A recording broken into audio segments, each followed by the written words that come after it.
ദൈവനാമത്തിന് മഹത്വമുണ്ടാകട്ടെ. റോമാലേഖനത്തിലൂടെയുള്ള നമ്മുടെ പഠനത്തിൻ്റെ മൂന്നാമത്തെ ഭാഗത്തിലേക്ക് നമ്മൾ കടന്നു വന്നിരിക്കുകയാണ്. ഇന്നത്തെ വേദഭാഗം റോമാലേഖനം 2-ാം അധ്യായം അതിൻ്റെ 1 മുതൽ 16 വരെയുള്ള വാക്യങ്ങളാണ്. നമുക്ക് ആദ്യം അതൊന്ന് വായിക്കാം. എല്ലാവരും ബൈബിൾ എടുത്ത് റോമർ 2 തിരിയുക. 1 മുതൽ 16 വരെയുള്ള വാക്യങ്ങൾ. അതുകൊണ്ട് വിധിക്കുന്ന ഏത് മനുഷ്യനുമായുള്ളവേ, നിനക്ക് പ്രതിവാദം പറവാൻ ഇല്ല. അന്യനെ വിധിക്കുന്നതിൽ നീ നിന്നെ തന്നെ കുറ്റം വിധിക്കുന്നു. വിധിക്കുന്ന നീ അതുതന്നെ പ്രവർത്തിക്കുന്നുവല്ലോ. എന്നാൽ ആ വക പ്രവർത്തിക്കുന്നവരുടെ നേരെ ദൈവത്തിന്റെ വിധി സത്യാനുസരണമായിരിക്കുന്നുവെന്ന് നാം അറിയുന്നു. ആ വക പ്രവർത്തിക്കുന്നവരെ വിധിക്കുകയും അതുതന്നെ പ്രവർത്തിക്കുകയും ചെയ്യുന്ന മനുഷ്യ, നീ ദൈവത്തിന്റെ വിധിയിൽ നിന്ന് തെറ്റിയൊഴിയുമെന്ന് നനയ്ക്കുന്നുവോ?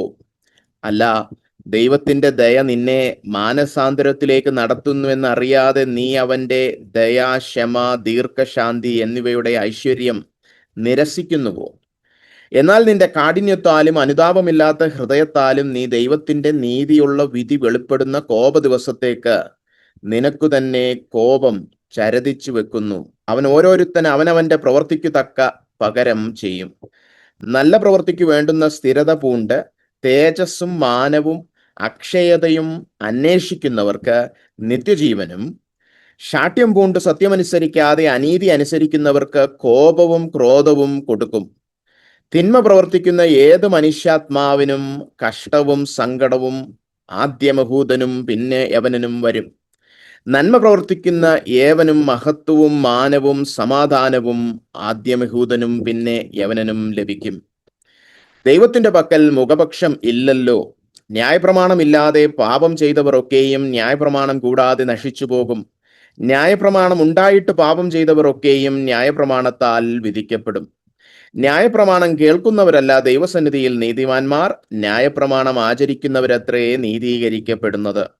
ന്യായപ്രമാണം ഇല്ലാത്ത ജാതികൾ ന്യായപ്രമാണത്തിലുള്ളത് സ്വഭാവത്താൽ ചെയ്യുമ്പോൾ, ന്യായപ്രമാണം ഇല്ലാത്ത അവർ തങ്ങൾക്കു തന്നെ ഒരു ന്യായപ്രമാണമാകുന്നു. അവരുടെ മനസാക്ഷി കൂടെ സാക്ഷ്യം പറഞ്ഞും അവരുടെ വിചാരങ്ങൾ തമ്മിൽ കുറ്റം ചുമത്തുകയോ പ്രതിവാദിക്കുകയോ ചെയ്തും കൊണ്ട് അവർ ന്യായപ്രമാണത്തിന്റെ പ്രവൃത്തി തങ്ങളുടെ ഹൃദയത്തിൽ എഴുതിയിരിക്കുന്നതായി കാണിക്കുന്നു. ദൈവം യേശുക്രിസ്തു മുഖാന്തരം മനുഷ്യരുടെ രഹസ്യങ്ങളെ എൻ്റെ സുവിശേഷ പ്രകാരം ന്യായം വിധിക്കുന്ന നാളിൽ തന്നെ. ആമേൻ. അതാണ് നമ്മുടെ ഇന്നത്തെ വേദഭാഗം. നമുക്കതിലേക്ക് ചില ആമുഖ ചിന്തകൾ പറഞ്ഞതിന് ശേഷം കടക്കാം. എല്ലാ പ്രാവശ്യവും ഈ ഉള്ളടക്കം നമ്മൾ കാണിക്കുന്നതാണ്. നമ്മൾ പല പ്രാവശ്യം സൂചിപ്പിച്ചിട്ടുള്ളതാണേലും വീണ്ടും നമുക്ക് ഓർക്കാം. നമ്മൾ റോമാലേഖനം ആഴത്തിൽ എല്ലാ വാക്യങ്ങളും എടുത്ത് ഗഹനമായ ഒരു പഠനത്തിന് മുതിരുന്നില്ല. അങ്ങനെയാണെങ്കിൽ ഒരുപാട് സമയമെടുക്കും. മാത്രമല്ല, പൊതുവിശ്വാസികളായിട്ടുള്ളവർക്ക് അത് താങ്ങാനാവുന്നതിനപ്പുറമായിരിക്കും. നമ്മുടെ ഉദ്ദേശം വളരെ ലളിതമാണ്. മൊത്തചിത്രം ഒന്ന് കണ്ടുപഠിക്കുക എന്നുള്ളതേ ഉള്ളൂ ഓരോ അധ്യായത്തിലും. അതുകൊണ്ട് തന്നെ 2 ഭാഗങ്ങളിൽ നമ്മൾ ഒരു അധ്യായം പൂർത്തീകരിച്ച് മുന്നോട്ട് പോകുവാനാണ് ദൈവത്തിൽ ശരണപ്പെടുന്നത്.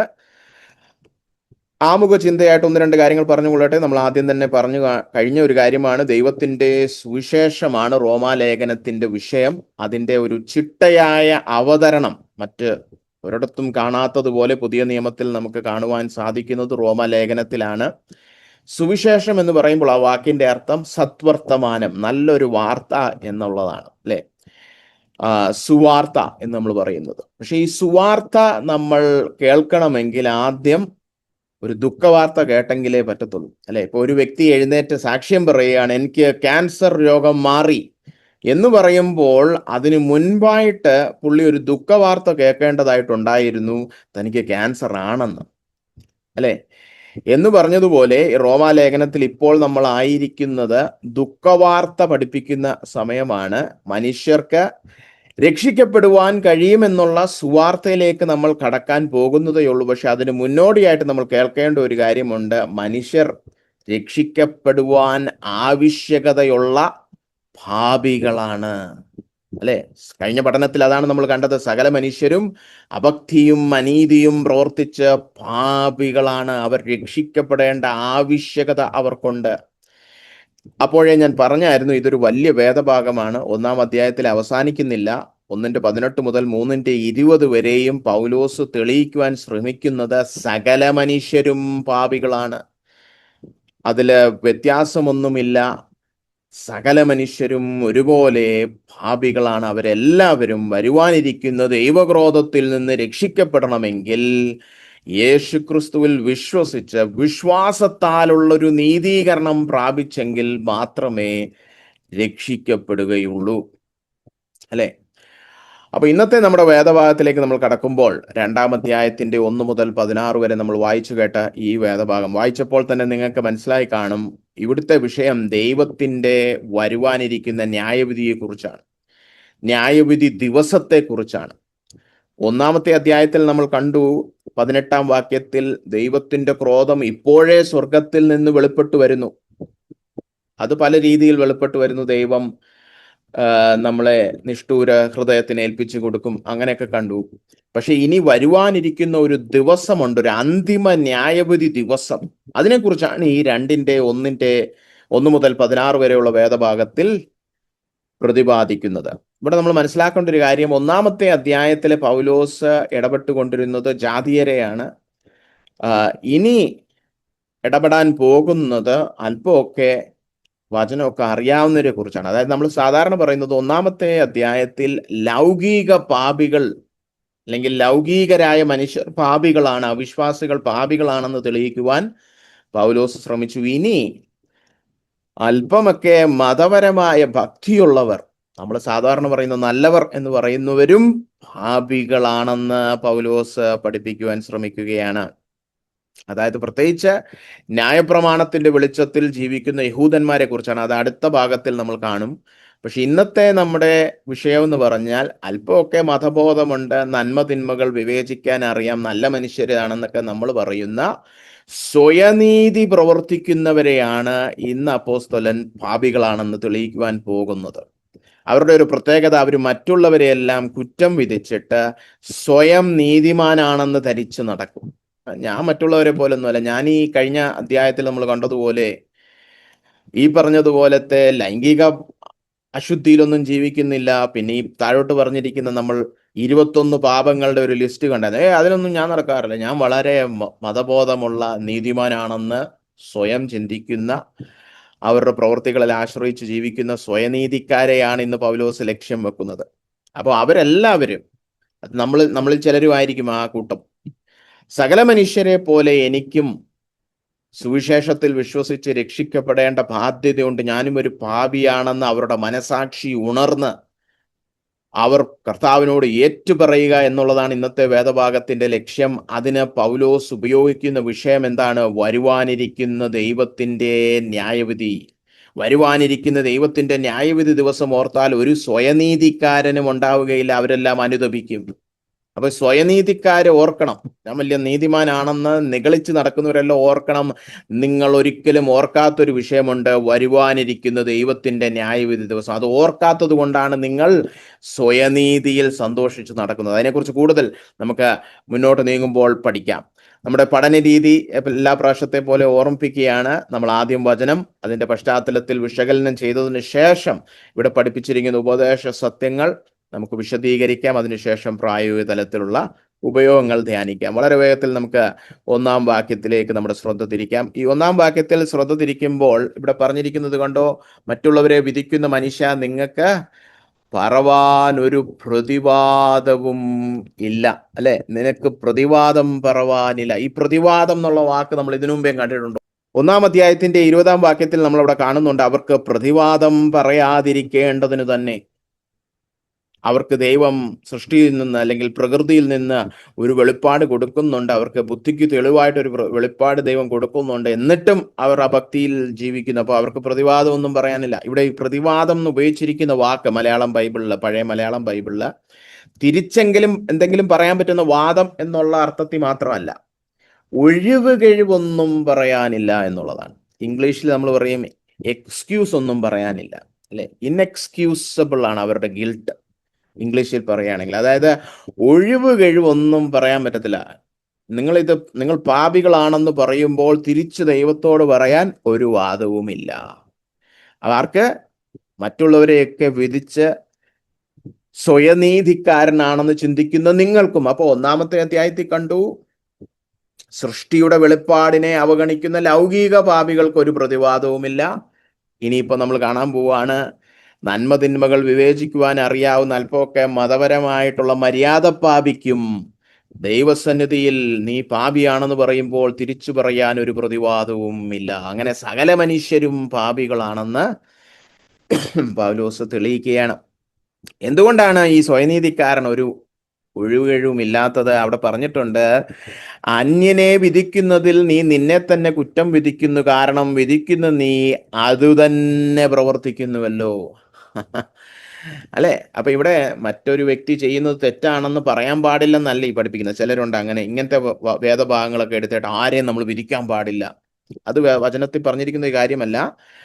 കപടഭക്തിയോടുകൂടെ കപടമായ വിധി പാടില്ല. കർത്താവ് മത്തായി 7 പഠിപ്പിച്ചിരിക്കുന്ന അതാണ്. മറ്റുള്ളവരെ ഇപ്പോ ഒരു സഭയിലെ മൂപ്പന് നീ ചെയ്തത് തെറ്റാന്ന് പറയാൻ പാടില്ലെന്നല്ല ഈ പറഞ്ഞു വരുന്നത്. അല്ലെങ്കിൽ ഒരു മാതാവിനോ പിതാവിനോ കുട്ടി ചെയ്തത് ശരിയാണെന്ന് പറയാതിരിക്കാൻ പാടില്ലെന്നല്ല വചനം പഠിപ്പിക്കുന്നത്. മറ്റുള്ളവരെ വിധിക്കുമ്പോൾ ആ വിധിക്കുന്ന പാപം ഞാൻ തന്നെ ചെയ്യുകയാണെങ്കിൽ ഞാൻ കപടനാണ്. അല്ലെ? ഇപ്പൊ ഞാൻ പറയുകയാണ്, എല്ലാ കള്ളന്മാരെയും ദൈവം അവസാനം വിധിക്കും. പക്ഷെ ഞാൻ കള്ളം പറയുന്നുണ്ടെങ്കിൽ ഈ പറഞ്ഞതിലൂടെ ഞാൻ എന്നെ തന്നെ വിധിച്ചത്. അപ്പൊ ഇവരുടെ ഒരു പ്രത്യേകത, ഇവര് ദൈവസന്നിധിയിൽ പാപമൊക്കെ ചെയ്തേച്ച് മറ്റുള്ളവരെയൊക്കെ പാപികളെന്ന് പറഞ്ഞ് അവരെ പുച്ഛിക്കുകയാണ്. അപ്പോൾ അന്യരെ വിധിക്കുന്ന അതേ പാപം അവരും പ്രവർത്തിക്കുന്നു. എന്നിട്ട് അവർ ആ പാപത്തെ വിധിക്കുമ്പോൾ അവരെ തന്നെ വിധിക്കുന്നു.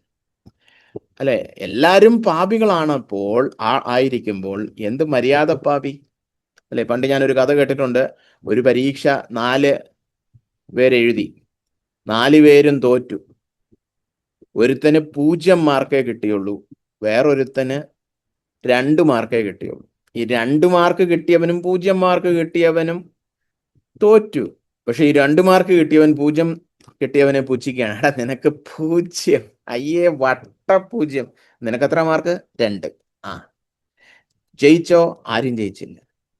ഇതാണ് മര്യാദ പാപികൾ, മതപരമായ ഭക്തന്മാർ, സ്വയനീതിക്കാർ ചെയ്യുന്നത്. അവരും തോറ്റു നിൽക്കുക ദൈവസന്നിധിയിൽ. പക്ഷെ അവര് ഈ ലൗകി സ്വർഗരതിയൊക്കെ ചെയ്യുന്നവന്മാരെ, അല്ലെ? അതാണ് സ്വയനീതിക്കാരുടെ ഒരു പോഷത്തരം എന്ന് പറയുന്നത്. അല്ലെ? നമ്മുടെ ഇടയിലും ഉണ്ട്. ഞങ്ങളൊക്കെ വലിയ സ്നാനപ്പെട്ട വിശ്വാസികളാണെന്നൊക്കെ പറഞ്ഞ് ഗമയിൽ നടക്കുന്നവരുണ്ട്. നീയും പാപത്തിൽ ജീവിക്കുക, എന്നിട്ടാ മറ്റുള്ളവനെയൊക്കെ വിധിച്ചുകൊണ്ട് നടക്കുന്നത്. അല്ലെ? അപ്പോ സ്വമേധ നീതിമാന്മാരല്ലാത്തവർ അനീതി പ്രവർത്തിക്കുന്ന ജാതിയരെ നോക്കിയൊന്നും അങ്ങനെ പുച്ഛിക്കാൻ ഇടമില്ല. നിനക്കും ദൈവസന്നിധിയിൽ പ്രതിവാദമില്ല, നീയും പാപിയാണ്. അപ്പോ പൗലോസ് തന്റെ വിഷയം ഇവിടെ ആരംഭിക്കുകയാണ്. ഇനി 2-ാം വാക്യം മുതൽ നമ്മൾ കാണാൻ പോകുന്നത്, ഈ അന്തിമ ന്യായവിധി ദിവസത്തിൽ ദൈവം വിധിക്കും എന്ന് നമുക്കറിയാം. അന്ന് ദൈവം തന്റെ കോപം വെളിപ്പെടുത്തുമെന്നറിയാം. അന്ന് ദൈവം എങ്ങനെ വിധിക്കാൻ പോകുന്നത്? ഇനി തുടർന്നുള്ള വേദഭാഗത്തിൽ 2 മുതൽ 15 വരെയും നമ്മൾ കാണാനായിട്ട് പോകുന്നത്, ദൈവം തൻ്റെ ന്യായവിധി ദിവസത്തിൽ വിധിക്കുവാൻ ഉപയോഗിക്കുന്ന 3 തത്വങ്ങളുണ്ട്. അതാണ് നമ്മൾ ഇന്ന് പഠിക്കുവാനായിട്ട് പോകുന്നത്. എങ്ങനെയാണ് ദൈവം പാപികളെ വിധിക്കാൻ പോകുന്നത്? ആ തത്വങ്ങൾ നമുക്ക് മനസ്സിലാക്കുമ്പോൾ നമ്മുടെ ഉള്ളിൽ ബോധം വരും, ഞാൻ കടക്കാൻ പോകുന്നില്ല, ഒരു മനുഷ്യനും കടക്കാൻ പോകുന്നില്ല. ഇങ്ങനാണ് ദൈവം വിധിക്കാൻ പോകുന്നതെങ്കിൽ സകലരും പാപികളാണ്. നമുക്ക് രക്ഷിക്കപ്പെടുവാൻ ഏകമാർഗം യേശുക്രിസ്തുവിൽ വിശ്വസിക്കുക എന്നുള്ളത് മാത്രമാണ്. അപ്പോൾ അന്തിമ നാളിൽ ദൈവം വിധിക്കുവാൻ ഉപയോഗിക്കുന്ന 3 തത്വങ്ങൾ നമ്മൾ മനസ്സിലാക്കുമ്പോൾ നമുക്ക് ഉള്ളിൽ ബോധ്യം വരും, ഞാൻ കടക്കുവാൻ പോകുന്നില്ല, ഒരു മനുഷ്യനും കടക്കാൻ പോകുന്നില്ല, സകല മനുഷ്യരും പാപികളാണ്. സ്വന്തം പ്രവർത്തികൾ കൊണ്ടോ സ്വയനീതി കൊണ്ടോ ഒരു മനുഷ്യനും ഇങ്ങനെ വിധിക്കുന്ന ദൈവത്തിന്റെ ന്യായവിധി ദിവസത്തിൽ നിന്ന് രക്ഷിക്കപ്പെട്ട് പുറത്തു വരാൻ പോകുന്നില്ല. രക്ഷിക്കപ്പെടണമെങ്കിൽ ഏകമാർഗം യേശുക്രിസ്തുവിന്റെ സുവിശേഷത്തിൽ വിശ്വസിക്കുക എന്നുള്ളൊരു ബോധ്യം നമുക്കുള്ളിൽ വരും. ഇത് ശരിയായ രീതിയിൽ മനസ്സിലാക്കിയാൽ നമ്മുടെ മനസാക്ഷി ഉണർന്ന് നമുക്ക് പാപബോധം വരിക തന്നെ ചെയ്യും. അതാണ് പൗലോസിന്റെ ഉദ്ദേശം. അപ്പോൾ നമുക്കിനി ആ തത്വങ്ങളിലേക്ക് കടക്കാം. 2 മുതൽ 5 വരെയുള്ള വേദഭാഗം നമുക്ക് ആദ്യം ശ്രദ്ധിക്കാം. 2-ത്തെ വാക്യത്തിൽ പറഞ്ഞിരിക്കുകയാണ്, എന്നാൽ ആ വക പ്രവർത്തിക്കുന്നവരുടെ നേരെ ദൈവത്തിന്റെ വിധി സത്യാനുസരണമായിരിക്കുമെന്ന് നാം അറിയുന്നു. നിങ്ങൾ അറിയുന്നുണ്ടോ? സ്വയനീതിമാന്മാരുടെ അവകാശവാദങ്ങൾ പോലെയല്ല ദൈവം മനുഷ്യനെ ന്യായം വിധിക്കുന്നത്. എങ്ങനെയാണ്? അവർ സത്യത്തിൽ ആരാണെന്നുള്ളതിൻ്റെ അടിസ്ഥാനത്തിലാണ്. നമ്മുടെ അവകാശവാദങ്ങൾ, നീ എന്ത് ക്ലെയിം ചെയ്തു എന്നുള്ളതല്ല. ഞാൻ വലിയ നീതിമാനാണെന്ന് പറഞ്ഞാൽ മാത്രം പോരാ, ശരിക്കുമായിരുന്നോ, യാഥാർത്ഥ്യം, സത്യം എന്താണെന്ന് ദൈവം നോക്കും. പറഞ്ഞൊക്കെ ഫലിപ്പിക്കാൻ നമുക്ക് പറ്റും. ഒരു മുഖംമൂടിയൊക്കെ ഇട്ട് മറ്റുള്ളവരെ അങ്ങനെ തന്നെയാണ് ഞാനെന്നൊക്കെ തെളിയിക്കാനൊക്കെ പറ്റും. നമുക്ക് മറ്റു മനുഷ്യരെ കബളിപ്പിക്കാനൊക്കെ പറ്റും. കുറെ അവകാശവാദങ്ങളും കുറെ വാക്ചാതുര്യം കൊണ്ടൊക്കെ പറഞ്ഞു ഫലിപ്പിക്കാൻ പറ്റും. പക്ഷേ ഇവിടുത്തെ വിഷയം സത്യത്തിൽ നിങ്ങൾ ആരാണെന്നുള്ളത് ദൈവം കാണും. സത്യത്തിനനുസൃതമായുള്ള ന്യായവിധിയായിരിക്കും. ഇനി 3, 4, 5 വാക്യങ്ങൾ നിങ്ങൾ ശ്രദ്ധിച്ചാൽ ഇവിടെയാണ് സ്വയനീതിക്കാരുടെ ഭോഷത്തരം. അവിടെ അത് മനസ്സിലാക്കുവാൻ നിങ്ങൾക്ക് എളുപ്പത്തിൽ നമുക്ക് പെട്ടെന്ന് കണ്ടുപോകുവാൻ ഇവിടെ പറഞ്ഞിരിക്കുന്ന 3 വാക്കുകൾ നമുക്ക് ശ്രദ്ധിക്കാം. 3-ാമത്തെ വാക്യത്തിന്റെ അവസാനം പറഞ്ഞിരിക്കുകയാണ് നനയ്ക്കുന്നു. അവരുടെ ഒരു വിചാരം അവിടെ നമുക്ക് കാണുവാൻ കഴിയും. അവരെന്തോ വിചാരിച്ചത് കൊണ്ടാണ് അവർ സ്വയനീതിയിൽ നടന്നത്. 4-ാമത്തെ വാക്യത്തിൽ അവർ നിരസിക്കുന്നു. 5-ാമത്തെ വാക്യത്തിൽ അവർ ചരദിക്കുന്നു. ചരദിക്കുക എന്നുള്ളത് പഴയ മലയാളം വാക്കാണ്. അതിന്റെ അർത്ഥം ശേഖരിക്കുക അല്ലെങ്കിൽ കൂട്ടിവെക്കുക എന്നുള്ളതാണ്. അപ്പൊ 3-ാമത്തെ വാക്യം നോക്കിയേ, എന്തുകൊണ്ടാണ് അവർ നന്മതിന്മകളൊക്കെ വിവേചിക്കാൻ അറിയാം, മതപരമായ ബോധമൊക്കെ ഉണ്ടേ പോലും യേശുക്രിസ്തുവിൽ വിശ്വസിച്ച് രക്ഷിക്കാതെ സ്വയനീതിയിൽ നടക്കുന്നത്? അവരുടെ ഒരു വിചാരം അവരെ അങ്ങനെ പ്രേരിപ്പിച്ചു. എന്താ അവർ വിചാരിച്ചു കൊണ്ടിരുന്നത്? ഇങ്ങനൊക്കെ പ്രവർത്തിക്കുന്നവരെ വിധിക്കുകയും അതുതന്നെ പ്രവർത്തിക്കുകയും. അപ്പം കപടനാണ്, മറ്റുള്ളവരൊക്കെ വിധിക്കുന്നുണ്ടെങ്കിലും അതേ പാപം തന്നെ ചെയ്യുന്നുണ്ട്. അങ്ങനെ പാപത്തിൽ മുതിരുകയാണെങ്കിലും അവർ രക്ഷിക്കപ്പെടുവാൻ യേശുക്രിസ്തുവിൽ വിശ്വസിക്കുന്നില്ല. കാരണം എന്താണ്? ദൈവത്തിന്റെ വിധിയിൽ നിന്ന് തെറ്റി ഒഴിയുമെന്ന് അവർ നനയ്ക്കുന്നു. ഞാൻ അത്ര വലിയ പാപിയൊന്നും അല്ല, അവസാനം ഞാനും അങ്ങ് രക്ഷിക്കപ്പെടുവന്നേ. നമ്മുടെ പലരുടെയും ചിന്താഗതി അതാണ്. ഞാനൊരു ഡീസന്റ് കുട്ടപ്പനാണ്, ഞാൻ ഈ പറയുന്ന പോലെ സ്വവർഗരതിയിലൊന്നും ജീവിക്കാറില്ല, ഞാനിങ്ങനെ ഈ ലോകത്തിലുള്ള ഏറ്റവും അശുദ്ധനൊന്നും അല്ലല്ലോ, ഞാനൊരു മര്യാദ പാപിയാണല്ലോ, അതുകൊണ്ട് ഞാൻ വലിയ പാപിയൊന്നും അല്ലാത്തതുകൊണ്ട് ദൈവത്തിനും എന്നെ വലിയ ഇഷ്ടമാണ്. ഇങ്ങനെയൊക്കെ ചിന്തിക്കുന്ന മണ്ടന്മാരുള്ള ലോകത്താണ് നമ്മൾ ജീവിക്കുന്നത്. നമ്മുടെ ഉള്ളിലുമുണ്ട് ഈ മണ്ടത്തരം, അല്ലേ? ഇത് മണ്ടത്തരമാണ്. കാരണം എന്താണ്? നമ്മൾ വിചാരിക്കുന്നത് കുഴപ്പമില്ല, ഒരു 60% മാർക്കൊണ്ടേ ജയിച്ചു പോകും. ചില പിള്ളേരോടൊക്കെ നമ്മൾ എങ്ങനെയുണ്ട് മോനെ പഠിത്തം എന്ന് ചോദിച്ചാൽ കുഴപ്പമില്ല, ഒരു ശരാശരി പഠനമൊക്കെ ഉണ്ട് എന്നാണ് അതിൻ്റെ അർത്ഥം. നമ്മൾ വിചാരിക്കുന്നത് ദൈവത്തിന്റെ ന്യായവിധി ദിവസം ഒരു ശരാശരി നീതിയൊക്കെ മതി, വലിയ പെർഫെക്റ്റ് ഒന്നും ആവണ്ട, വലിയ അങ്ങ് പരിപൂർണൊന്നും ആകണ്ട, അങ്ങ് രക്ഷിക്കപ്പെട്ടു പോകുമെന്നാണ്. അല്ല, സത്യത്തിനനുസൃതമായ ന്യായവിധിയായിരിക്കും. അന്ന് ശരാശരിക്കും കുഴപ്പമില്ല എന്നും പറഞ്ഞിട്ട് കാര്യമില്ല. പരിപൂർണ നീതി ഉണ്ടോ ഇല്ലേന്നേ നോക്കത്തുള്ളൂ. 100% നീതി ഉണ്ടോ ഇല്ല, 99% ഉണ്ടെന്നൊന്നും നോക്കിയിട്ട് കാര്യമില്ല. സത്യത്തിൽ നീതിമാനാണോ അല്ലേ? അപ്പൊ അവിടെ അപൂർണതയ്ക്കൊന്നും സ്ഥാനമില്ല. അപ്പൊ നിങ്ങളുടെ വിചാരം നിങ്ങളുടെ കുറെ അപൂർണമായ, മാനുഷികമായി നോക്കിയാൽ കുഴപ്പമില്ല എന്നൊക്കെ തോന്നുന്ന ചില സൽപ്രവർത്തികൾ കൊണ്ട് അങ്ങ് എത്തിപ്പെടുമെന്നാണ്. അങ്ങനെ നിങ്ങൾ നനയ്ക്കുന്നുവോ? ഇനി നമ്മൾ പറയുകയാണ് ഞാൻ അങ്ങനൊന്നും നനയ്ക്കുന്നൊന്നുമില്ല എന്ന് പറയുകയാണെങ്കിൽ പിന്നെന്താ നീ അനുദപിച്ച് കർത്താവിൽ വിശ്വസിക്കാത്തെ, അല്ലേ? അതാണ് അടുത്ത ചോദ്യം. 5-ാം വാക്യത്തിലേക്ക് വന്നേ, 4-ാം വാക്യത്തിലേക്ക് വന്നേ. അല്ല, നിങ്ങൾ പറയണം, അല്ല ഞാൻ അങ്ങനെ ചിന്തിക്കുന്നില്ല, അങ്ങനെ ഞാൻ തെറ്റി ഒഴിയുന്നൊന്നും ചിന്തിക്കുന്നില്ല. എങ്കിൽ പിന്നെ എന്തുകൊണ്ട് മാനസാന്തരപ്പെടുന്നില്ല? വരുവാനിരിക്കുന്ന ഒരു ക്രോധ ദിവസമുണ്ട്, പക്ഷെ ഇന്നേ ക്രോധം വന്നിട്ടില്ല. ദൈവം കാത്തിരിക്കുകയാണ്. ദൈവം ഇപ്പോൾ ദീർഘക്ഷമ കാണിക്കുകയാണ്. എന്തിനാ ഈ ദീർഘക്ഷമ കാണിക്കുന്നത്? നിനക്ക് ഇനിയും പാപം ചെയ്യുവാനും സ്വയനീതി ചമഞ്ഞ് നടക്കുവാനും വേണ്ടിയിട്ടല്ല. അതിനുള്ള ലൈസൻസ് അല്ല ഈ ദീർഘക്ഷമ. എന്തിനാണ് കർത്താവ് ദീർഘക്ഷമ കാണിക്കുന്നത്? മാനസാന്തരപ്പെടുക. അപ്പോൾ ഈ കർത്താവ് സമയം കൂട്ടി തരുന്തോറും നീ മാനസാന്തരപ്പെടുന്നില്ലെങ്കിൽ ദൈവം ഈ കാണിക്കുന്ന ദാക്ഷിണ്യം, ഈ ദയ, ഈ ക്ഷമയെ നീ എന്ത് ചെയ്യാണ്? തുച്ഛീകരിക്കുകയാണ്, നീ അതിനെ നിരസിക്കുകയാണ്. അല്ലേ?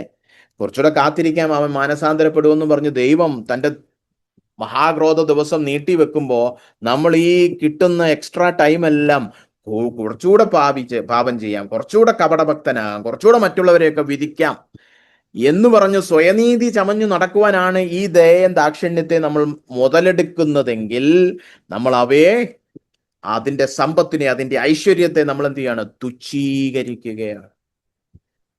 അയ്യോ അല്ലല്ല അല്ല എന്ന് പറയാൻ പറ്റത്തില്ല. അപ്പം ഒന്നെങ്കിൽ പറയണം ഞാൻ സ്വയനീതി കൊണ്ട് അങ്ങ് എത്താമെന്ന് ചിന്തിക്കുകയാണ്, അല്ലല്ല അങ്ങനൊന്നും ചിന്തിക്കുന്നില്ലെന്ന് പറയുകയാണെങ്കിൽ മാനസാന്തരപ്പെടണം.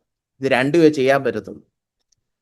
അതുകൊണ്ടാണ് നിങ്ങള് സ്വയനീതി തന്നെ നടക്കുന്നു, മാനസാന്തരപ്പെടുന്നില്ല എങ്കിൽ, അതുകൊണ്ടാണ് 5-ാം വാക്യം, എന്നാൽ അങ്ങനെയാണെങ്കിൽ നിങ്ങൾ എന്താ ചെയ്യുന്നതെന്നറിയാവോ? ഈ അന്തിമ ദിവസം, കർത്താവിന്റെ വരുവാനിരിക്കുന്ന ന്യായവിധി ദിവസത്തിലേക്ക് നിങ്ങൾ കോപത്തിന്റെ അളവ് കൂട്ടിക്കൊണ്ടിരിക്കുകയാണ്. വലിയ കോപം വരട്ടെ, ഈ ചെറിയ കോപമൊന്നും പോരാ. കുറച്ചുകൂടെ ദൈവം ദയ കാണിക്കട്ടെ, കുറച്ചുകൂടെ ഞാൻ ദയ തുച്ഛീകരിക്കട്ടെ, വലിയ കോപം എൻ്റെ മേൽ വരട്ടെ എന്ന് പറഞ്ഞു കോപത്തിന്റെ അളവിൻ കൂട്ടിക്കൊണ്ടിരിക്കുകയാണ് നിങ്ങൾ. കണ്ടോ? അത് പോഷത്തരമാണ്. സ്വയനീതി ചമഞ്ഞു നടക്കുന്നവർ കൂടുതൽ കോപം വരുത്തി വെക്കാൻ വേണ്ടി ഇപ്പോൾ ദൈവം കാണിക്കുന്ന ദാക്ഷിണ്യത്തെ തുച്ഛീകരിച്ചു കൊണ്ടിരിക്കുകയാണ്. സ്വയനീതി വെടിയുക, കർത്താവിലേക്ക് തിരിയുക. രണ്ടാമത്തെ തത്വം, ദൈവം എങ്ങനെയാണ് പാപികളെ വിധിക്കാൻ പോകുന്നത് എന്നുള്ളത് 6-ാമത്തെ വാക്യം മുതൽ 10-ാമത്തെ വാക്യം വരെ നമുക്കത് കാണുവാൻ കഴിയും. 6-ാമത്തെ വാക്യത്തിൽ പറഞ്ഞിരിക്കുന്നത് നോക്കിയേ, അവൻ ഓരോരുത്തന് അവനവന്റെ പ്രവർത്തിക്കു തക്കം പകരം ചെയ്യും. അപ്പോ ദൈവം വിധിക്കുന്ന രണ്ടാമത്തെ തത്വം, ഓരോ വ്യക്തിയും യഥാർത്ഥത്തിൽ ചെയ്ത പ്രവൃത്തികൾ അവൻ പരിഗണിക്കും.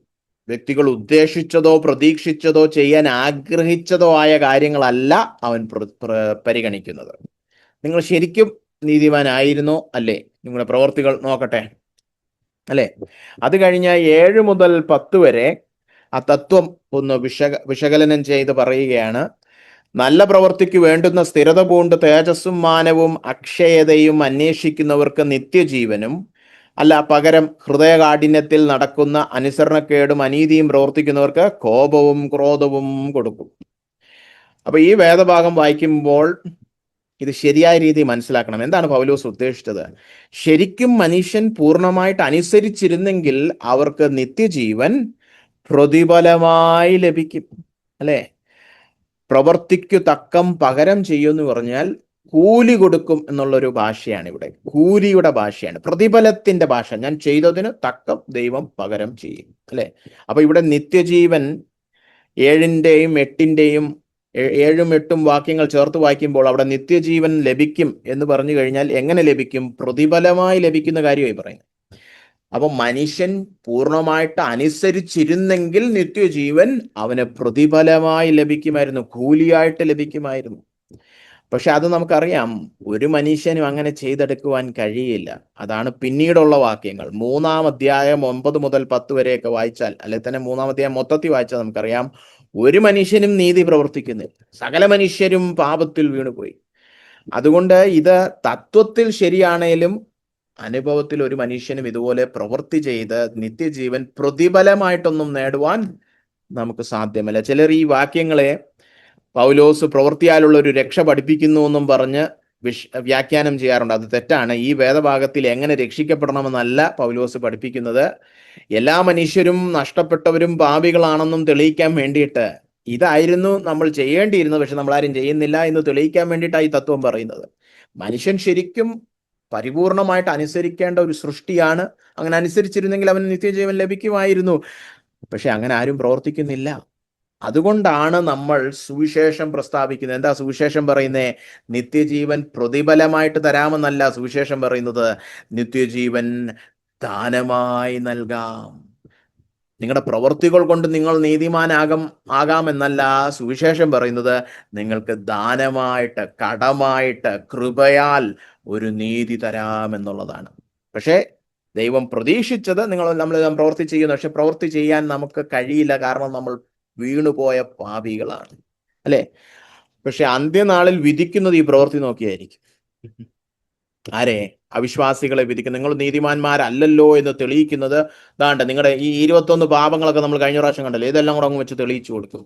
തീർന്നു. അവന്റെയൊക്കെ സ്വയനീതിയുടെ മുഖം മൂടി അപ്പോഴേ അഴിഞ്ഞു വീഴും. അല്ലേ? ദൈവസന്നിധി പോയി നിൽക്കുമ്പോൾ ദൈവം നമ്മുടെ പ്രവൃത്തികളുടെ ഒരു ലിസ്റ്റ് എടുത്തിട്ട്, ദൈവം, വേറെ മനുഷ്യനൊന്നുമല്ല, ദൈവം അതിനൊക്കെ ഒരു മാർക്കിട്ടാ ആരെങ്കിലും നിൽക്കുവോ അവിടെ? എല്ലാം മുട്ടും മടങ്ങും. അയ്യോ കർത്താവ്, ഞാൻ പാവി തന്നെ, എന്നെ പിടിച്ച് ദൈവക്രോധത്തിന് ഏൽപ്പിച്ചു കൊടുത്തു എന്ന് നമ്മൾ തന്നെ പറയും. അപ്പോ മനുഷ്യന് പ്രവർത്തിച്ചിരുന്നെങ്കിൽ ലഭിക്കുമായിരുന്നു, പക്ഷേ പ്രതിഫലമായി ലഭിക്കുവാൻ അവന് ഒരു വഴിയുമില്ല. അതുകൊണ്ട് സ്വന്തം പ്രവൃത്തികളുടെ പ്രതിഫലമായി നിത്യജീവൻ പ്രാപിക്കാമെന്ന് ആരെങ്കിലും ചിന്തിക്കുന്നെങ്കിൽ അത് മൂഢത്തരമാണെന്ന് അറിഞ്ഞുകൊണ്ട് ഇന്ന് കൃപയാൽ ദാനമായി ലഭിക്കുന്ന നീതീകരണത്തിനായിട്ട് യേശു ക്രിസ്തുവിന്റെ സുവിശേഷത്തിൽ വിശ്വസിക്കണം. മുന്നോട്ട് നീങ്ങാം. മൂന്നാമത്തെ തത്വം അതിന്റെ 11-ാം വാക്യത്തിൽ പറഞ്ഞിട്ടുണ്ട്, ദൈവത്തിന്റെ പക്കൽ മുഖപക്ഷം ഇല്ലല്ലോ. അപ്പൊ ദൈവം വിധിക്കുന്നത് എങ്ങനെയാണ്? എല്ലാവരെയും തുല്യമായിട്ടും പക്ഷപാതമില്ലാതെയും നിഷ്പക്ഷമായ ഒരു ദൈവവിധിയായിരിക്കും.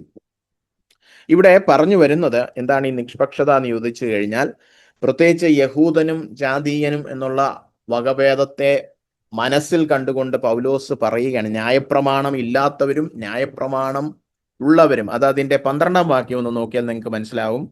ന്യായപ്രമാണം ഇല്ലാതെ പാപം ചെയ്തവർ, കണ്ടോ? അതായത് അവർക്ക് തിരുവെഴുത്തുകൾ ലഭിച്ചിട്ടില്ല, അവർ യഹൂദന്മാരല്ല. അപ്പൊ അവര് ന്യായപ്രമാണം ഒന്നും കേട്ടിട്ടില്ല, പക്ഷെ അവർ പാപം ചെയ്തവരാണ്, അല്ലെ? എന്നാൽ അതിന്റെ 12-ാം വാക്യത്തിൽ തന്നെ അതിന്റെ അടുത്ത വാചകത്തിൽ പറഞ്ഞു, ന്യായപ്രമാണം ഉണ്ടായിട്ട് പാപം ചെയ്തവർ. അപ്പൊ കണ്ടോ, വചനം കേട്ടിട്ടുള്ളവരും കേൾക്കാത്തവരും ഉണ്ട്. അങ്ങനത്തെ പക്ഷെ വകഭേദമൊന്നുമില്ല. എന്ന് വെച്ചാല് ന്യായപ്രമാണം കേൾക്കാത്തവരാണ് പിന്നെ കുഴപ്പമില്ല കേട്ടോ, നിങ്ങൾ പാപം അറിഞ്ഞില്ലല്ലോ എന്ന് വിടത്തില്ല. ഇനി ന്യായപ്രമാണം കേട്ടവനാണ് അവന് വലിയ, നീ ന്യായപ്രമാണം ഉള്ളവനാണല്ലേ, നിന്നെ ഞാൻ കയറ്റി വിടാം, നീ വലിയ കൂടിയവനാണല്ലോ, നീ യഹൂദനാണല്ലോ, നീ ദൈവത്തിന്റെ സ്വന്തം ആളാണല്ലോ, അങ്ങനത്തെ ഒരു പരിഗണന ഇല്ലെന്നായി പറഞ്ഞു വരുന്നത്.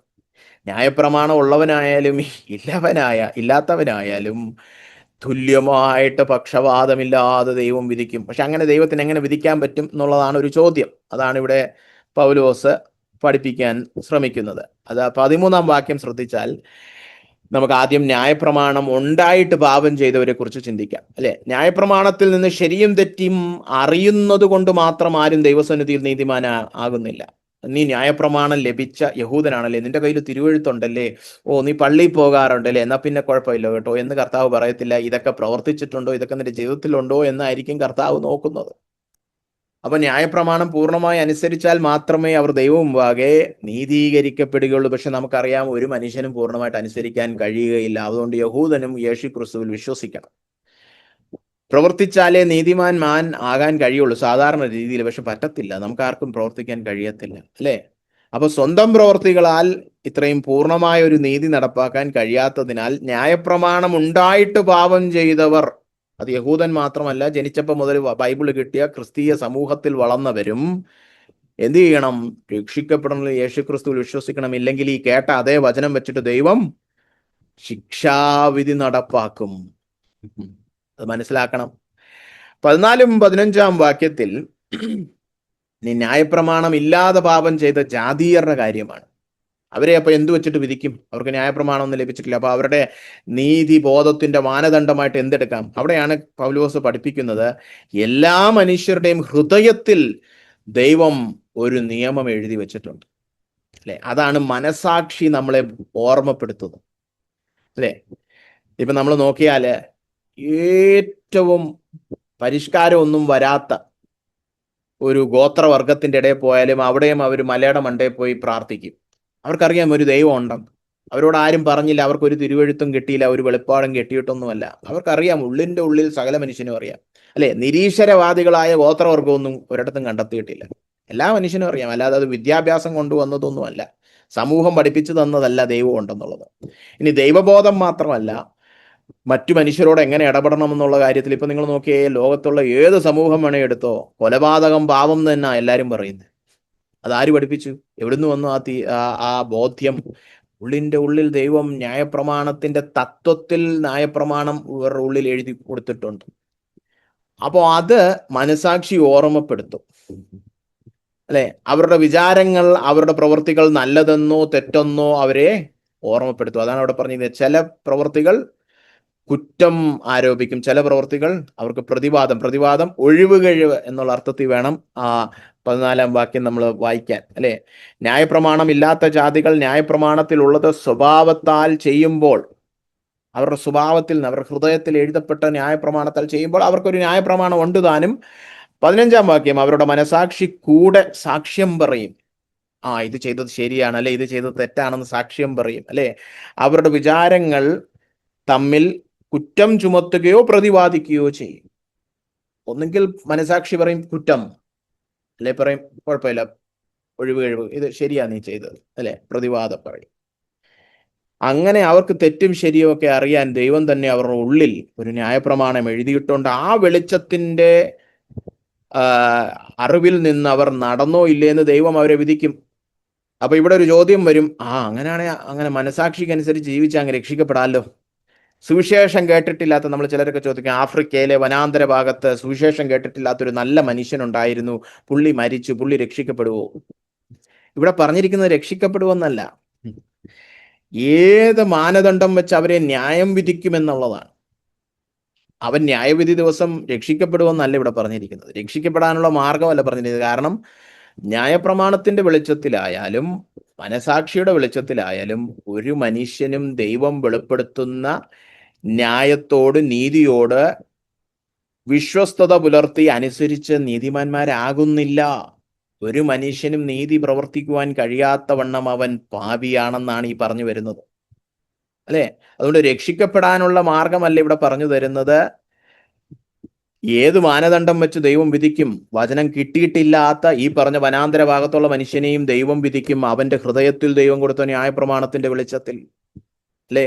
അതുകൊണ്ടാണ് സുവിശേഷം കേട്ടിട്ടില്ലാത്ത ഒരാൾ യേശുക്രിസ്തുവിൽ വിശ്വസിച്ചില്ല, രക്ഷിക്കപ്പെടത്തില്ല. അയാളുടെ പ്രവൃത്തി കൊണ്ടൊന്നും രക്ഷിക്കപ്പെടുവാൻ കഴിയില്ല. അയാൾ മനസാക്ഷിക്കൊത്തവണ്ണം മാക്സിമം ശ്രമിച്ചു എന്നൊക്കെ പറഞ്ഞിട്ടൊന്നും കാര്യമില്ല, രക്ഷിക്കപ്പെടുകയില്ല. അത് തന്നെയാണ് ഇവിടെ പറഞ്ഞിരിക്കുന്നതിന്റെ അർത്ഥം, അല്ലെ? അയാൾക്കുള്ള പരിമിതമായ സത്യത്തോട് അയാൾ ഉചിതമായി പ്രതികരിച്ചത് കൊണ്ട് കാര്യമില്ല. ഉചിതമായിട്ട് ആരും പ്രതികരിക്കുന്നില്ല എന്നുള്ളതാണ് തുടർന്നുള്ള 3-ാം അധ്യായം മുതൽ നമ്മൾ പഠിക്കാനായിട്ട് പോകുന്നത്, അല്ലെ? അതുകൊണ്ട് ന്യായപ്രമാണമായാലും മനസാക്ഷിയായാലും നിയമം അനുശാസിക്കുന്നത് പ്രവർത്തിക്കുന്നതിൽ എല്ലാവരും പരാജയപ്പെടുന്നു എന്ന് പൗലോസ് തന്നെ പിന്നീട് പഠിപ്പിക്കുന്നു. അതാണ് 3:23, സകലരും പാപികളായി. അപ്പൊ തനിക്കുള്ള സത്യത്തോട് ആരും ഉചിതമായി പ്രതികരിക്കുന്നില്ല എന്നുള്ളതാണ് വാസ്തവം. അതാണ് പൗലോസ് അനുമാനിക്കുന്നത്. പൗലോസിന്റെ അടിസ്ഥാന തത്വം അതാണ്. എങ്ങനെ ദൈവത്തിന്റെ വെളിപ്പാട് കിട്ടിയെന്നുള്ളതല്ല, സൃഷ്ടിയിലൂടെ കിട്ടിയോ, മനസാക്ഷിയിലൂടെ കിട്ടിയോ, ന്യായപ്രമാണത്തിലൂടെ കിട്ടിയോ, ഒരു മനുഷ്യനും നന്മ പ്രവർത്തിക്കുന്നില്ല, ഒരു മനുഷ്യനും സ്വമേധ നീതിമാനല്ല. കാരണം അവന് കഴിയുന്നില്ല. വല്ല കപടതയൊക്കെ കാണിച്ച് മുഖംമൂടിയൊക്കെ ഇടാൻ അവനെ കൊണ്ട് കഴിയും. പരിപൂർണ നീതി ഒരു മനുഷ്യനുമില്ല. മനുഷ്യരെ സംബന്ധിച്ച് പറയാം, ഇയാൾ കുറച്ചുകൂടെ നീതിമാനാണ്, അയാൾ കുറച്ചുകൂടെ നല്ലവനാണ്, ഇയാൾ കുറച്ചുകൂടെ സത്യസന്ധനാണ്, അങ്ങനെയൊക്കെ പറയാം, അത് കുഴപ്പമില്ല, മാനുഷികമാണ്. പക്ഷെ അത് ദൈവസന്നിധിയിൽ ഒരു മനുഷ്യനും തൻ്റെ നിയമത്തെ പരിപൂർണമായി അനുസരിക്കുന്ന ഒരുവനെയും കണ്ടെത്തുവാൻ ദൈവത്തിന് സാധ്യമല്ല. അതുകൊണ്ട് തന്നെ പ്രവൃത്തി കൊണ്ട് ഒരു മനുഷ്യനും രക്ഷിക്കപ്പെടുവാൻ കഴിയില്ല. നിത്യജീവൻ പ്രതിഫലമായി പ്രാപിക്കുവാൻ പരിപൂർണ നീതി ഒരു മനുഷ്യനുമില്ല. അത് കടമായിട്ട് യേശുക്രിസ്തുവിലൂടെ നേടിയാലേ നമുക്ക് പരിപൂർണതയുള്ളൊരു നീതി ലഭിക്കുകയുള്ളൂ. അതുകൊണ്ട് ദൈവം മുമ്പാകെ എല്ലാവരും കുറ്റക്കാരായ പാപികൾ തന്നെയാണ്. യേശുക്രിസ്തുവിൽ വിശ്വസിക്കാതെ പാപത്തിൽ നിന്ന് രക്ഷ അനുഭവിക്കുക അസാധ്യമാണ്. അതുകൊണ്ട് ആഫ്രിക്കയുടെ വനാന്തര ഭാഗത്തൊരു വ്യക്തിയുണ്ട്, അവന്റെ മനസാക്ഷിക്കൊത്തവണ്ണം ജീവിക്കാൻ ശ്രമിക്കുന്നുണ്ടെങ്കിൽ നിങ്ങൾ മനസ്സിലാക്കണം, അവൻ ഈ സൃഷ്ടിയിൽ നിന്നുള്ള വെളിപ്പാട് കൊണ്ടും മനസാക്ഷി എന്നുള്ള വെളിപ്പാട് കൊണ്ടും അവൻ നശിച്ചു പോകുവാനുള്ള ദൈവബോധമേ അവനുള്ളൂ. അവൻ രക്ഷിക്കപ്പെടുവാൻ അത് പോരാ. അവന് നമ്മൾ ദൈവത്തിന്റെ പ്രത്യേക വെളിപ്പാടായ സുവിശേഷം അറിയിക്കണം. ഇതുകൊണ്ടാണ് കർത്താവ് മഹാനിയോഗം കൽപ്പിച്ചത്. നിങ്ങൾ ഭൂമിയുടെ അറ്റത്തോളം ചെന്ന് സകലരോടും ഈ സുവിശേഷം പറയണം, അല്ലാതെ അവരാരും രക്ഷിക്കപ്പെടുവാൻ പോകുന്നില്ല. അപ്പോൾ ആഫ്രിക്കയുടെ വനാന്തര ഭാഗത്ത് ഒരു മനുഷ്യൻ അങ്ങനെ ഉണ്ടെങ്കിൽ അവനെ തേടി നമ്മൾ പോകണം, അവനെ നേടാനായിട്ട് പോകണം, അല്ലാതെ അവനങ്ങ് രക്ഷിക്കപ്പെട്ടോളൂ എന്ന് പറഞ്ഞ് ഇവിടെ ഇരിക്കുകയല്ല വേണ്ടത്. സകലരെയും നേടുവാൻ നമ്മുടെ ഉള്ളിൽ ഒരു വലിയ വ്യഗ്രത ഉണ്ടായിരിക്കണം. ഇത് അടിയന്തരമായിട്ട് പ്രവർത്തിക്കേണ്ട ഒന്നാണ്. അതുകൂടെ ഇവിടെ സൂചിപ്പിക്കട്ടെ. ഇനി അവസാന വാക്യം 2:16, ഇതൊക്കെ എന്ന് ദൈവം ചെയ്യുമെന്ന വരുവാനിരിക്കുന്ന ഒരു ദിവസം ദൈവം യേശുക്രിസ്തു മുഖാന്തരം മനുഷ്യരുടെ രഹസ്യങ്ങളെ ന്യായം വിധിക്കുന്ന നാളിൽ തന്നെ ഇതെല്ലാം ഒരു ദിവസം സംഭവിക്കും. അന്തിമ ന്യായവിധി എന്ന് പറയുന്ന ആ പ്രത്യേക ദിവസമാണ് ഇങ്ങനെ സകല മനുഷ്യരെയും ദൈവം വിധിക്കുവാൻ പോകുന്നത്. സകല അവിശ്വാസികളെയും ദൈവം ഇങ്ങനെ ന്യായം വിധിക്കും. എന്നിട്ട് അവർക്ക് നിത്യശിക്ഷാവിധി കൽപ്പിക്കും. അന്ന് ആള് കുറവാകാൻ വേണ്ടി ജീവിക്കുന്നവരാണ് ദൈവത്തിന്റെ സഭ. അന്നത്തെ ആൾബലം കുറവായിരിക്കണം കർത്താവെ, അത്രയ്ക്ക് നമുക്ക് ആളുകളെ രക്ഷയിലേക്ക് നേടണം, അല്ലെ? എന്നിട്ട് അന്ന് വിധിക്കുന്നതാരാ? ഈ സകലർക്കും വേണ്ടി മറുവിലയായി കൊടുത്ത യേശുക്രിസ്തു തന്നെ അന്ന് വിധിക്കുന്നത്. രക്ഷകനും വിധികർത്താവും ഒരേ വ്യക്തിയാണ്. ഇന്ന് സ്വയനീതിയൊക്കെ ചമഞ്ഞു, എനിക്ക് യേശുക്രിസ്തുവിന്റെ നീതിയൊന്നും വേണ്ട, എന്റെ പ്രവൃത്തി കൊണ്ട് ഞാൻ അങ്ങ് എത്തുമെന്നൊക്കെ പറഞ്ഞ് യേശുക്രിസ്തുവിനെ തള്ളിക്കളയുന്നവർ ഓർക്കണം, ഒരു നാൾ ഈ പറയുന്ന അതേ യേശുവിന്റെ മുൻപിൽ നിങ്ങൾ പോയി നിൽക്കേണ്ടി വരും.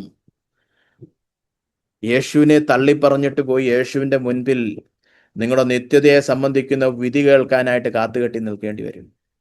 അതുകൊണ്ട് ഇന്നേ ഭയപ്പെട്ട് ഇന്നേ അവന്റെ കാൽച്ചുവട്ടിൽ പോയി ഇന്നേ അവനിൽ ശരണം പ്രാപിക്കുന്നവർ ഭാഗ്യവാന്മാർ, അല്ലെ? എന്ന് മാത്രമല്ല അവിടെ പറഞ്ഞിരിക്കുന്ന മനുഷ്യരുടെ രഹസ്യങ്ങളെ, അല്ലെ? ഈ മറ്റുള്ളവനെയൊക്കെ വിധിച്ചിട്ട് സ്വന്തമായിട്ട് പാപം ചെയ്യുന്നുള്ളത് ആരും അറിയുന്നില്ല. എല്ലാവരെയും മുഖംമൂടിയൊക്കെ ഇട്ട് മറച്ചു പോകുന്നവരുടെ രഹസ്യമൊക്കെ അന്ന് വെളിപ്പെടുത്തും, അല്ലെ? വെറും മാനുഷിക വിധിന്യായങ്ങളെ പോലെ ബാഹ്യമായിട്ട് കൊള്ളാം, പൗഡറൊക്കെ ഇട്ട് കുട്ടപ്പനായിട്ടുണ്ട് കേട്ടോ, പുറമേ എല്ലാം അടിപൊളി, ഇവന്റെ സംസാരം കൊള്ളാം, ഇവന്റെ പ്രസംഗം കൊള്ളാം, ഓ എന്തൊരു വചനത്തിലുള്ള അവന്റെ അറിവ് നോക്കിയൊക്കെ. ഇങ്ങനെ പുറമേ ഉള്ള ബാഹ്യമായ കാര്യങ്ങൾ മാത്രമല്ല, കേവലം ബാഹ്യമായത് നോക്കി ചെയ്യുന്ന മാനുഷിക വിധിന്യായങ്ങളെ പോലെയല്ല പിന്നെങ്ങനെയാണ് മനുഷ്യരുടെ രഹസ്യങ്ങളെ, അല്ലെ? സകലരുടെയും ഹൃദയങ്ങളുടെ ആഴങ്ങളിൽ ഇറങ്ങി എല്ലാ ആന്തരിക യാഥാർത്ഥ്യങ്ങളും പരതി മറ്റുള്ളവരിൽ നിന്ന് മറയ്ക്കപ്പെട്ട കാര്യങ്ങളും ഹൃദയത്തിന്റെ എല്ലാ രഹസ്യ പ്രവൃത്തികളും വെളിവാക്കി ഏറ്റവും ഉറപ്പുള്ളൊരു വിധിന്യായം അന്ന് ദൈവം പുറപ്പെടുവിക്കും. അന്ന് രക്ഷിക്കപ്പെടുകയില്ല, ഒരു മനുഷ്യനും സ്വന്തം പ്രവൃത്തികളാൽ രക്ഷിക്കപ്പെടുകയില്ല. അന്ന് ഉള്ളൊരു നീതി ഉണ്ടെങ്കിൽ മാത്രമേ ദൈവം മുൻപാകെ നീതീകരിക്കപ്പെടുകയുള്ളൂ. ആ ന്യായവിധി ദിവസത്തിൽ മനുഷ്യനീതിയുടെ അപൂർണമായ പ്രവൃത്തികൾ ഒന്നും നിലനിൽക്കുകയില്ല. അതുകൊണ്ടാണ് സ്വയനീതിക്കാരനും ഒരു പ്രതിവാദവുമില്ല, നീയും ഒരു പാപിയാണ്, മറ്റെല്ലാരെയും പോലെ യേശുക്രിസ്തുവിൽ വിശ്വസിച്ച് കടമായിട്ട് ദാനമായിട്ട് വിശ്വാസത്താൽ മാത്രം ലഭിക്കുന്ന നീതീകരണം നീയും പ്രാപിക്കണം. അങ്ങനെ രക്ഷിക്കപ്പെടുവാൻ നിങ്ങളെവരെയും ദൈവം സഹായിക്കട്ടെ. നമുക്ക് മുന്നോട്ട് നീങ്ങാം. ഉപദേശങ്ങൾ വേഗത്തിലൊന്ന് നോക്കാം. ഒന്നാമതായിട്ട് നമ്മൾ കണ്ടു, താൻ ചെയ്യുന്ന അതേ അനീതി മറ്റുള്ളവരിൽ വിധിക്കുന്നവൻ വാസ്തവത്തിൽ തന്നെ തന്നെയാണ് വിധിക്കുന്നത്.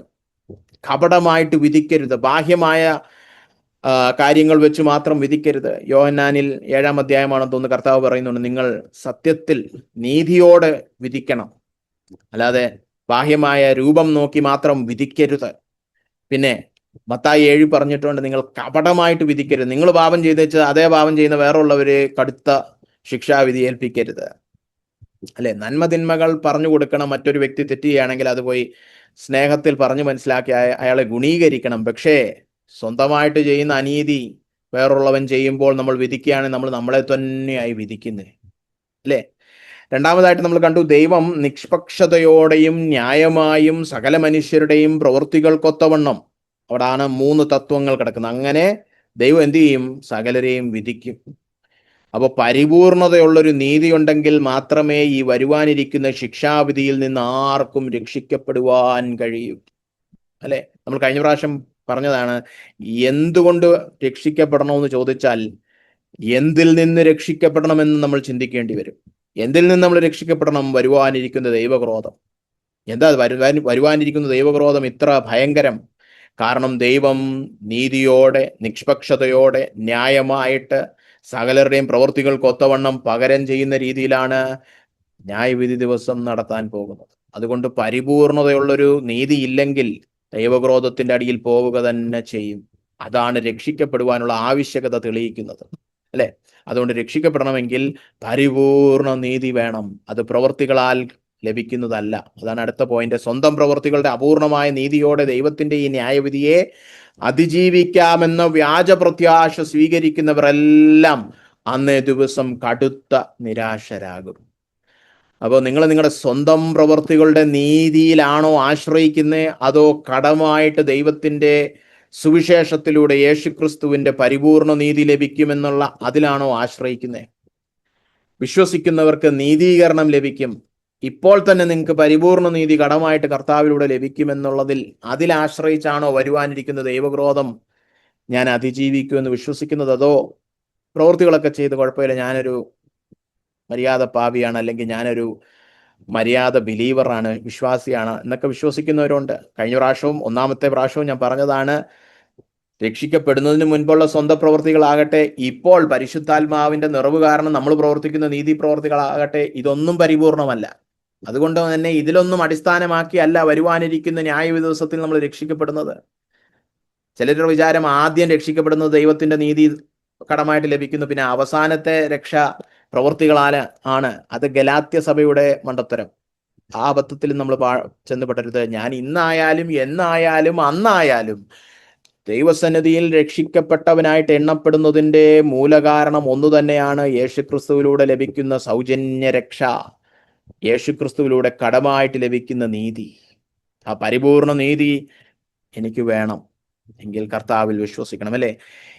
മൂന്നാമതായിട്ട് നമ്മൾ കണ്ടു, ദൈവത്തിന്റെ ഈ ന്യായവിധിക്ക് നാം ഇപ്പോഴേ യോഗ്യരാണെങ്കിലും ദൈവം ഇന്ന് ക്രോധം പുറപ്പെടുവിക്കുന്നില്ല. ഈ ന്യായവിധി സംഭവിച്ചു കഴിഞ്ഞിട്ടില്ല. പകരം ദൈവം എന്താ ചെയ്യുന്നത്? നാം രക്ഷിക്കപ്പെടുന്നതിനായി അനുതാപത്തോടെ അവന്റെ സുവിശേഷത്തിലേക്ക് തിരിയുന്നതിനായി ദൈവം ഇപ്പോൾ സകല മനുഷ്യരോടും കരുണയും ദീർഘക്ഷമയും കാണിക്കുന്നു, അല്ലെ? അത് മനസ്സിലാക്കണം. ഇപ്പോൾ എന്താണ് ദൈവം നമ്മൾ പാപികളാണേലും ക്രോധം പകരാത്തത്? ദൈവം കാത്തിരിക്കുകയാണ്, ദീർഘക്ഷമ കാണിച്ചിരിക്കുകയാണ്. എന്തിന്? നമ്മൾ മാനസാന്തരപ്പെടുവാൻ. അപ്പൊ നമ്മൾ നല്ല ചുറുചുറുക്കോടെ ശുഷ്കാന്തിയോടെ മാനസാന്തരപ്പെടണം. അതാണ് ദൈവം പ്രതീക്ഷിക്കുന്ന പ്രതികരണം, അല്ലെ? പ്രായോഗിക ഉപയോഗങ്ങൾ പറഞ്ഞ് ഞാൻ ഈ പഠനം അവസാനിപ്പിക്കട്ടെ. 3 കാര്യങ്ങളാണ് ദൈവത്തിന്റെ നീതിയുള്ള വിധിയുടെ വെളിച്ചത്തിൽ 3 കാര്യങ്ങൾ നമുക്ക് പ്രായോഗിക തലത്തിൽ ചിന്തിക്കാം. ഒന്നാമതായിട്ട്, സ്വയനീതിയുടെ എല്ലാ പ്രവൃത്തികളും വെടിയണം, എല്ലാ മുഖം മൂടികളും ഉപേക്ഷിക്കണം, എന്നിട്ട് അനുതപിക്കണം. നിങ്ങൾ രക്ഷിക്കപ്പെടാത്തവരാണെങ്കിൽ സ്വയനീതി ചമഞ്ഞ് ഞാൻ അങ്ങ് എത്തിക്കോളും എന്ന് നിനക്കരുത്. എത്തുകയില്ല. പരിപൂർണമായൊരു നീതി ഉണ്ടെങ്കിലേ എത്തത്തുള്ളൂ. 100 മാർക്കും വാങ്ങിച്ചാലേ എത്തത്തുള്ളൂ, അല്ലാതെ ശരാശരി ഒന്നും കൊണ്ട് എത്തത്തില്ല. നിങ്ങൾ അതെല്ലാം വെടിഞ്ഞേച്ച് യേശുക്രിസ്തുവിൽ വിശ്വസിച്ച് വിശ്വാസത്താൽ ലഭിക്കുന്ന നീതീകരണം പ്രാപിക്കണം. ഇനി നിങ്ങളൊരു വിശ്വാസിയാണേലും നിങ്ങളുടെ വിചാരം ഗലാത്യ സഭയെ പോലെ ആദ്യം വിശ്വാസത്താലും പിന്നെ പ്രവൃത്തിയാലുമാണെങ്കിൽ അതും തെറ്റാണ്. ആദ്യം ആത്മാവിനാൽ തുടങ്ങിയിട്ട് ഇനി ജഡത്തിലാണെന്ന് ചിന്തിക്കുന്ന ഗലാത്യ സഭയുടെ തെറ്റ് നമ്മൾ ഉപേക്ഷിക്കണം. സ്വയനീതി കൊണ്ടൊന്നും അല്ല രക്ഷിക്കപ്പെടുന്നത്, കർത്താവ് കടമായി നൽകുന്ന നീതിയാലാണ്. അതുകൊണ്ട് എല്ലാ മുഖം മൂടികളും വെടിയുക, യേശുക്രിസ്തുവിൽ വിശ്വസിച്ച് അവനിൽ മാത്രം ആശ്രയിച്ച് ജീവിക്കുക. രണ്ടാമതായിട്ട്, മാനുഷിക സൽപ്രവർത്തികളിൽ ആശ്രയിക്കാതെ പൂർണ്ണതയുള്ള യേശുക്രിസ്തുവിന്റെ നീതി പ്രാപിക്കുവാൻ സുവിശേഷത്തിൽ മാത്രം വിശ്വസിക്കുക. അപ്പൊ അനുതപിക്കുക, രണ്ടാമതായിട്ട് വിശ്വസിക്കുക. വിശ്വസിക്കുന്നവർക്കാണ് കർത്താവ് നീതി പകർന്നു കൊടുക്കുന്നത്. 1-ാം അധ്യായം 16-ാം വാക്യത്തിൽ നമ്മൾ കണ്ടതാണല്ലോ. സുവിശേഷം ദൈവം മനുഷ്യരെ രക്ഷിക്കുന്നതിനുള്ള തൻ്റെ ശക്തിയാകുന്നു. എന്താ ശക്തി ഉള്ളതാകുന്നത്? കാരണം വിശ്വാസത്താലുള്ളൊരു നീതീകരണം അതിൽ വെളിപ്പെട്ടു വരുന്നു. ദൈവത്തിന്റെ നീതി അതിൽ വെളിപ്പെട്ടു വരുന്നു. ദൈവത്തിന്റെ നീതി നമ്മൾ കണ്ടു. ദൈവം നീതി കടമായി കൊടുക്കുന്ന, ദൈവം എങ്ങനെയാണ് നീതീകരിക്കുന്നത് എന്നുള്ളതാണ് അത് സൂചിപ്പിക്കുന്നത്, ആ പ്രയോഗം, അല്ലെ? 1-ാമത്തെ പഠനം കേട്ടിട്ടില്ലാത്തവർ അത് പോയി കേൾക്കുക. അപ്പോൾ സുവിശേഷത്തിൽ മാത്രം വിശ്വസിച്ചാലേ പരിപൂർണ നീതി നിങ്ങൾക്ക് കടമായി ലഭിക്കുകയുള്ളൂ. 3-ാമതായിട്ട്, ഇപ്പോൾ ദൈവം ദീർഘക്ഷമ കാണിക്കുകയാണ്. അപ്പോൾ എന്ത് നമ്മൾ ചെയ്യണം? സകലരോടും പോയി പറയണം, ഇപ്പോൾ ദൈവം ദീർഘക്ഷമ കാണിക്കുകയാണ്, നിങ്ങൾ മാനസാന്തരപ്പെടുവാൻ വേണ്ടി ദൈവം കാത്തിരിക്കുകയാണ്. അങ്ങനെ നമ്മൾ സുവിശേഷീകരണത്തിൽ തീക്ഷ്ണതയുള്ളവരായി മാറണം. അപ്പോൾ അനുതപിക്കുക, സ്വയനീതിയുടെ പ്രവൃത്തികളിൽ നിന്നും മുഖംമൂടികളിൽ നിന്നും അനുതപിക്കുക, സുവിശേഷത്തിൽ വിശ്വസിച്ച് യേശുക്രിസ്തുവിലൂടെ കടമായി ലഭിക്കുന്ന നീതീകരണം മാത്രം പ്രാപിച്ച് അതിൽ ആശ്രയിക്കുക. 3-ാമതായിട്ട്, സകലരോടും പോയി സദ്വർത്തമാനം അറിയിച്ച് അവർ ഈ ദീർഘക്ഷമയൊന്നും തുച്ഛീകരിക്കുവാൻ ഇടയാകരുത്. അവര് ഈ കാലഘട്ടത്തിൽ ദൈവത്തിന്റെ ഉദ്ദേശം എന്താണെന്ന് മനസ്സിലാക്കി ദൈവത്തോട് അനുതാപത്തോടെ പ്രതികരിക്കുവാൻ അവരെ സഹായിക്കണം. അവസാനമായിട്ട് ഈ പ്രാവശ്യത്തെ മനപ്പാഠവാക്യം റോമർ 2:4-5 തന്നെയാണ്.